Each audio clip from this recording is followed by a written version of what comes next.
আমেরিকায় ঘাস কাটা নিয়ে বড় একটা বিড়ম্বনা। কিছুদিন পর পরই ঘাসগুলো কাটতে হয়। আর বিশেষ কারণও আছে। একটা পরিমিত সাইজের উপরে গেলেই তার জন্য আবার পেনাল্টি দিতে হবে। তাই জন্যই সময় মতো আমরা ঘাসগুলো কাটি।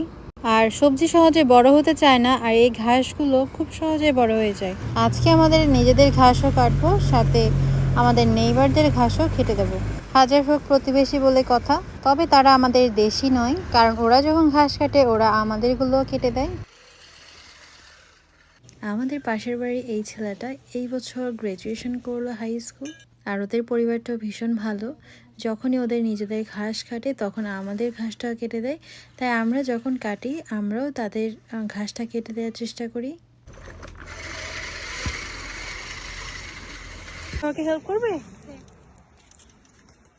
Good boy.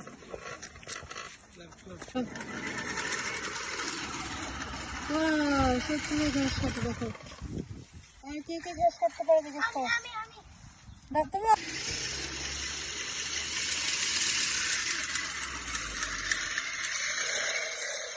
ওই দেখো ওই দেখো।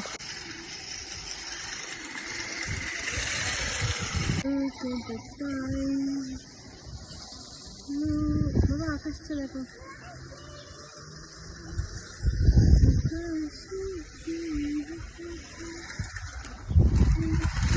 বাচ্চাদের গ্র্যাজুয়েশন ইয়ারে এই ধরনের একটা সাইন থাকে বাড়ির সামনে, দেখতে ভীষণ ভালো লাগে।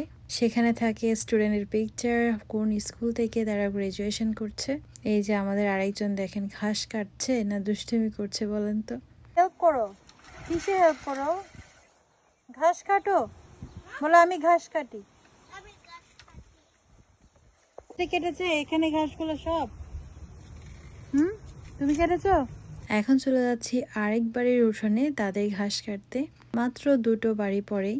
আর ওদের ঘাসটা একদমই নষ্ট হয়ে গেছে। এখানে থাকে একজন মাত্র বয়স্ক লোক। উনিও যখন ঘাস কাটে তখন আমাদের ঘাসটাও কেটে দেয়। নট অনলি আমাদের 5-6 পরিবারের ঘাস ওরা কেটে দেয়। এত ভালো ওনারা। আর এখন আমরা চলে আসছি আমাদের বাড়ির সামনে কিছু গোলাপ গাছ লাগাবো। আগে যেগুলো ছিল সেগুলো একদমই নষ্ট হয়ে গেছে, যেহেতু অনেক বেশি বড় হয়ে গেছিলো গত বছর, তাই এগুলো ছেটে দেওয়াতে এবছর দেখলাম যে ফুল যেমন ছোট আর পাতাগুলো খুবই ছোট, গাছটাও বড় হচ্ছে না, কেমন জানি হয়ে গেছে। তাই এই বছর আবার অন্য গাছগুলো তুলে নতুন গাছ লাগাচ্ছে। আর হ্যাঁ, সবাই কাজ করলে কি হয়, একজন তো ভিডিও করতে হবে। সেটাও আমার একটা কাজ, ভিডিও করা। আর আমি ভিডিও না করলে এই স্মৃতিগুলো কে ধরে রাখবে? একদিন এই স্মৃতিগুলো আমি বসে বসে দেখব, আর যদি আমি না থাকি তাহলে অন্য কেউ দেখবে, তাই না? আর এই ধরনের স্মৃতিগুলো ধরে রাখতে আমি ভীষণ পছন্দ করি। আর হ্যাঁ, ভিডিওর সাথে সাথে আমি একটু ডিরেকশনও দিচ্ছিলাম।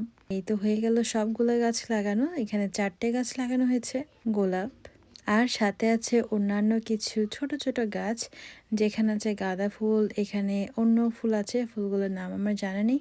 অনেকগুলো পুদিনা পাতা গাছ আছে। মাত্র 2টো গাছ লাগিয়েছিলাম নিজুমের গাছ থেকে এনে। এবছর বৃষ্টি হওয়াতে দেখলাম যে অনেক গাছ ছড়িয়ে ছিটিয়ে উঠে গেছে। আর এই পুদিনা পাতা আমি একমাত্র ইউজ করি যখন আমি স্মুদি বানাই, খুব সুন্দর একটা ফ্লেভার দেয়। আরেকটা আছে জবা ফুল গাছ। এই হচ্ছে সামনের উঠোনের বাগান।